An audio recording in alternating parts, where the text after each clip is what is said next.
बिस्मिल्लाहिर्रहमानिर्रहीम।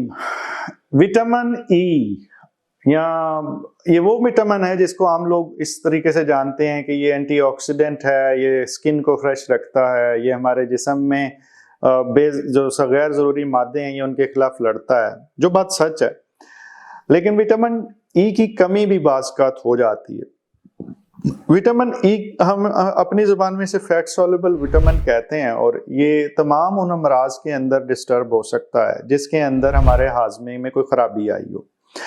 ख़ास तौर पे कोई भी ऐसा मर्ज जिसके अंदर मोशन ज़्यादा लग जाएं और लूज मोशन लगे रहें लंबे अरसा तक, तो उसके अंदर ये पखाने में ज़ाया होना शुरू हो जाता है, जिस्म के अंदर नहीं पहुँच पाता और इससे कई किस्म की खराबियां होती हैं। एक तो जो एंटीऑक्सीडेंट इसका इफेक्ट है, तो जो हमारे बुरे वाले ऑक्सीजन रेडिकल हैं जो हमारे खून के खुलियों को, हमारे सेल्स को, हमारी स्किन को नुकसान पहुंचा रहे होते हैं, उनके खिलाफ जाके ये हमारे हक में नहीं लड़ पाता, तो उनको खुला हाथ मिल जाता है कि वो स्किन को डिस्टर्ब करें, वो अंदर लिवर को डिस्टर्ब करें, वो खून की नालियों के अंदर खराबी पैदा करें। तो वो तो एक बुरी बात है, लेकिन वो थ्योरी है। हकीकतन हमें क्या नजर आ सकता है? विटामिन ई अगर बहुत कम हो जाए तो उसके साथ तकरीबन मिलते जुलते वैसे मसाइल पैदा होते हैं जैसे B12 के साथ हैं।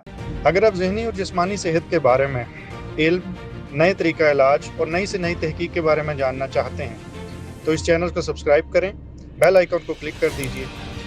अगर वीडियो में कुछ अच्छा लगे तो लाइक एंड शेयर करें ताकि ये इल्म दूसरों तक पहुंच सके। लेकिन यहाँ पे थोड़ा सा मुख्तलिफ मामला ये होता है कि खून के खुलिये टूटते हैं और टूटने की वजह से हमारे जिस्म में एनीमिया हो सकता है, खून की कमी हो सकती है। दूसरे नंबर पे हमारे असाब के अंदर, जैसे कि विटामिन B12 का मैंने पिछली वीडियो में जिक्र किया, प्रॉब्लम होता है असाब में कमजोरी आती है जो हमारी हराम मगज रीढ़ की हड्डी में से गुजर रहा है उसके अंदर, और उसके साथ हमारे बैलेंस का ऑर्गन जो है वो डिस्टर्ब हो जाता है और चलना फिरना कदरे मुश्किल हो जाता है। और इसको डायग्नोज करने के लिए भी जाहिर है कुछ महारत चाहिए, कुछ हिस्ट्री की डिटेल चाहिए होती है, निशानियां CBC की रिपोर्ट में निशानी होती है।